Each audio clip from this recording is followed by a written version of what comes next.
അത് തന്നെ ഒരു ചലഞ്ചാണ്. 21 Grams ആയിരുന്നു എൻ്റെ ആദ്യത്തെ സിനിമ. ഓൾമോസ്റ്റ് ഇതേപോലെ തന്നെ വളരെ പ്രത്യേകിച്ച് വലിയ പരിചയങ്ങളും കോൺടാക്ട്സും ഒന്നും ഇല്ലാതെ വന്ന് ചെയ്ത സിനിമയാണ് 21 Grams.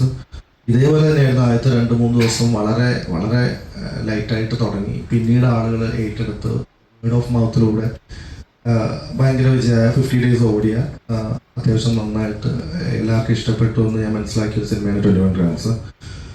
വീണ്ടും ഒരു സേഫ് സോൺ സിനിമയായിട്ടൊരു ഇൻവെസ്റ്റിഗേഷൻ ത്രില്ലറോ ഡാർക്ക് ഫിലിമോ ചെയ്യണ്ട എന്നും നമുക്ക് എന്താ പറയുക കംപ്ലീറ്റ്ലി വേറൊരു ജോണർ ട്രൈ ചെയ്യണം. നമുക്ക് എല്ലാവർക്കും എൻ്റർടൈൻഡ് ആവുന്ന ഒരു ഹാപ്പി ചിൽ മൂഡ് കിട്ടുന്ന ഒരു സിനിമ ചെയ്യണം എന്ന് തന്നെ തീരുമാനിച്ചിട്ട് ആ സാഹസത്തിൽ ഇറങ്ങിയതാണ്. അപ്പം അതിന് വേണ്ടിയിരുന്നത് അൺലൈക്ക് 21 Grams എനിക്കൊരു സെറ്റ് ഓഫ് ആളുകൾ ആവശ്യമുണ്ടായിരുന്നു. ടെക്നിക്കലിയും in front of the screen, അതായത് ഒരുപാട് നമ്മളുടെ ഈ പെർട്ടിക്കുലർ ജോണർ മനസ്സിലാക്കി ഈ ഡ്രീമിൻ്റെ കൂടെ നിൽക്കുന്ന ഒരു സെറ്റ് ഓഫ് ആളുകൾ എനിക്ക് ആവശ്യമുണ്ടായിരുന്നു. ഗോട്ട് ദീസ് പീപ്പിൾ, ഇവരാണ് സാഹസം ഈ കാണുന്ന സാഹസം ആക്കിയത്.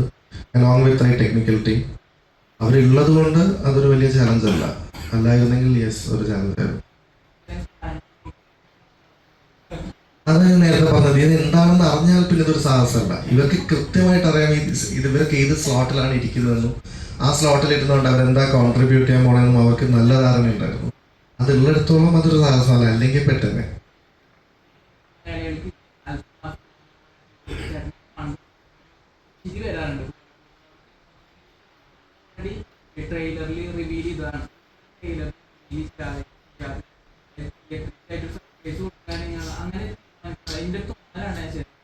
അത് വളരെ കറക്റ്റായിട്ടുള്ള കാര്യമാണ് പറഞ്ഞത്. പക്ഷെ എന്താ പ്രശ്നം എന്ന് വെച്ച് കഴിഞ്ഞാൽ എഗെയിൻ ഇതുപോലുള്ള റിലേറ്റീവ്ലി എന്താ പറയുക ടോപ്പ് നോച്ച് ആളുകളല്ലാത്ത ഞങ്ങളെപ്പോലുള്ള ആളുകൾ ചെയ്യുന്ന ഒരു സിനിമയ്ക്ക് അറ്റൻഷൻ സീക്കുക എന്ന് പറയുന്നൊരു പ്രശ്നമുണ്ട്. ആളുകൾക്ക് അറിയണം ഇങ്ങനെ ഒരു സിനിമ വരുന്നുണ്ട്, ട്രെയിലർ ഉണ്ട്, അത് നന്നായിട്ടുണ്ട്, ഇതുണ്ട്, ഓക്കെ അപ്പം റിലീസിനൊന്നും തോന്നാൻ എന്തെങ്കിലും ഇൻട്രസ്റ്റിംഗ് ഫാക്ടേഴ്സ് പടത്തിന് വെയിറ്റ് ചെയ്യാതെ കൊടുക്കേണ്ടി വരും.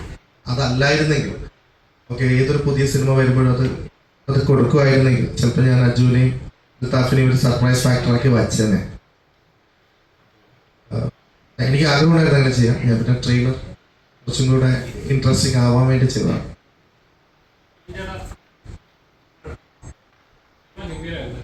Thank you.